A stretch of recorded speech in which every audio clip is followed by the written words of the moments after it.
তেসরা আগস্ট 2013।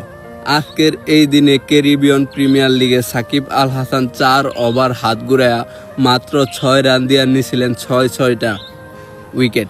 উইকেটের ঝুড়িতে আসিল নিউজিল্যান্ডের কিংবদন্তি ব্যাটসম্যান রস টেইলর আর ওয়েস্ট ইন্ডিজের নিকোলাস পুরানের মতো অনেক বড় নামও।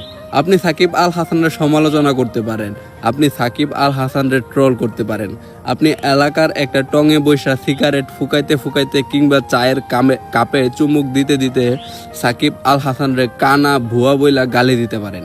কিন্তু আপনি যদি বহির্বিশ্বের সাথে বাংলাদেশ ক্রিকেটের তুলনা করেন তাহলে বাংলাদেশ ক্রিকেটের অর্জনে গর্জনে একটাই নাম, সাকিব আল হাসান। ক্যারিবিয়ানদের সাথে বাংলাদেশের এই তারকা খেলোয়াড়ের আরেকটা রেকর্ড আছে।